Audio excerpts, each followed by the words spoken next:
జోగి రమేష్ ఇంటి దగ్గర వైసీపీ ముఖ్య నేత సజ్జల రామకృష్ణారెడ్డి మీడియాతో మాట్లాడుతున్నారు. లైవ్ లో చూద్దాం. గుండాలు, పచ్చి గుండాలు, తెలుగుదేశం పార్టీ గుండాలు కావచ్చు, లేదా తెలుగుదేశం పార్టీ అధినాయకుడు, లేదా ఆయన పుత్రరత్నం, లేదా ఆ పార్టీ ప్రోత్సహించి ఆర్గనైజ్డ్ క్రిమినల్స్ బ్యాచ్ కావచ్చు. గుంటూరులో ఏం చేశారనేది మొత్తం ప్రపంచమంతా చూసింది. అది చూస్తే ఎవరికైనా భయం వేస్తుంది. ఎక్కడైనా ఒక గుంపు చేరితే చెదరు చేసే పోలీసులు అక్కడ ఆ గుంపు చేరడమే కాకుండా రాళ్లతో పెట్టి తీరిగ్గా కొట్టుకుంటూ, గుణపాలు తెచ్చి పొడుస్తూ, పెట్రోల్ బాంబులు తెచ్చి వేస్తూ ఉంటే వాళ్ళకు రక్షణగా నిలబడి, అంబటి రాంబాబు ఇంటి దగ్గర గురించి చెప్తున్నా, దాన్ని ప్రశ్నించడానికో లేదా అంబటి రాంబాబు గారిని కలవడానికో వెళ్ళాలని చూసిన వైఎస్ఆర్సీపీ వాళ్ళ మీద ఆ గూండాలు దాడి చేస్తుంటే వీళ్ళకే సర్ది చెప్పి, వద్దులే మీరు వెళుతూ ఎందుకు, వెళ్ళిపోండి అని పంపించేసి ఉన్నత పోలీసు అధికారులను కాంటాక్ట్ చేసి, అయ్యా ఏం జరుగుతుంది కొంచెం చూడండి, పొరపాటున ఏదైనా జరిగితే ప్రాణాలకే హాని ఉంది, మా నాయకుడి ప్రాణాలకు హాని. అక్కడ మైనారిటీ మహిళ, మా గుంటూరు ఈస్ట్ ఇన్ఛార్జి ఫాతిమా గారు కూడా ఉన్నారు. ఇలాగే వాళ్ళే కాకుండా మా పార్టీ నాయకులు ఉన్నారు.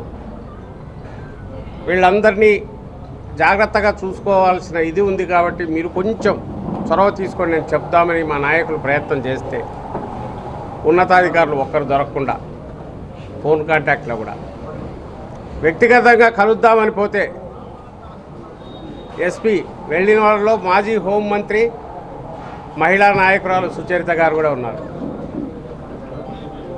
మా ప్రభుత్వ హయాంలో హోంమంత్రిగా పనిచేసిన సుచరిత గారు కూడా ఉన్నారు. 40 నిమిషాల పాటు దర్శనం ఇవ్వకపోగా ఆఖరణ పోయి అడిషనల్ ఎస్పీని కలవమని వాళ్ళు చెప్పి రోడ్డు మీద నిలబెట్టి, లోపలికి ఏదో వచ్చి వెయిటింగ్ ఇది కూడా కాదు, గేట్ లోపలికి రానికుండా నిలబెట్టి 40 నిమిషాల తర్వాత అడిషనల్ ఎస్పీకి పంపుతుంది. 10:30కు అంబటి రాంబాబుని అక్కడి వాళ్ళకే ఓపిక నశించింది. ఎంతసేపు మనం భజన చేస్తా, ఈ రాళ్లతో కొడతా కూర్చుంటాము, లేకుంటే వీళ్ళను ఇదిగిస్తా కూర్చుంటాము అనుకున్నారు. ఎందుకో తెలియదు కానీ ఇంకా చాలా అనుకున్నట్టున్నారు. అప్పుడు వాళ్ళు వెళ్ళిపోయాక అప్పుడు పోలీస్ అధికారులకు మళ్ళీ వాళ్ళ ఫోన్లకు ప్రాణం వస్తుంది, వాళ్ళు రెస్పాండ్ అవుతారు.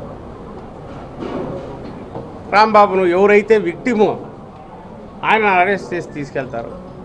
సరే, ఆయనకు రిమాండ్ కూడా వేసేశారు.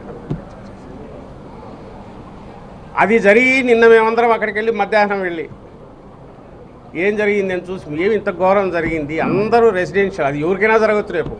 బహుశా వీధి అంతా అందులో టీడీపీ వాళ్ళు కూడా ఉండొచ్చు, ఆ ఇళ్ల పక్కన వాళ్ళు ఇంకొకరు వైఎస్ఆర్సీపీ వాళ్ళు ఉండొచ్చు, టీడీపీ వాళ్ళు ఉండొచ్చు, లేదా ఏమీ రాజకీయాలకు సంబంధం లేని వాళ్ళు ఉండొచ్చు, ఎవరు అభిమానులు కాని వాళ్ళు ఉండొచ్చు. అక్కడే ఒక ఎమ్మెల్యే, టీడీపీ ఎమ్మెల్యే ఆఫీసు, అక్కడ అంతా పెట్టుకున్న దగ్గర ఒక సెక్యూర్డ్ ప్లేస్గా ఉండాల్సిన దగ్గర 5:30 గంట పాటు పోలీసుల సమక్షంలో, పోలీసుల ఆధ్వర్యంలో అధికార పార్టీ గుండాలు రెచ్చిపోయి అటాక్ చేసి జరగడం అనేది బహుశా చరిత్రలో ఎక్కడా విని ఉండం. ఇవన్నీ వీడియోలు తీస్తున్నట్టు కూడా తెలుసు. బహుశా వాళ్ళే తీసి ప్రచారంలోకి తెచ్చినా కూడా, అంటే ఒక మెసేజ్ పంపాలనుకున్నట్టున్నారు. మేము అనుకుంటే ఏదైనా చేయగలమని దానికి తగినట్టు బిహేవ్ చేసినట్టున్నారు. అది జరిగింది. నిన్న మేము మధ్యాహ్నం వెళ్ళి వచ్చేసాక సాయంత్రం ఇక్కడ మనం ఇప్పుడు కూర్చున్న దగ్గర 5-5:30 ప్రాంతంలో మేము వచ్చి ఎట్లా దీన్ని లీగల్గా ఇచ్చేయాలి, వీళ్ళ దీన్ని పోలీసులు అడిగితే కేసు బుక్ చేయట్లే, ఉల్టా మన మీదే కేసులు పెడుతున్నారు. పైగా మేము పరామర్శించడానికి వెళ్తే మాకు ఆటంకాలు పెట్టారు. ఎవరిని మా నాయకుడి ఇంటికి మేము వెళ్తుంటే దానికి అడ్డంకులు క్రియేట్ చేశారు.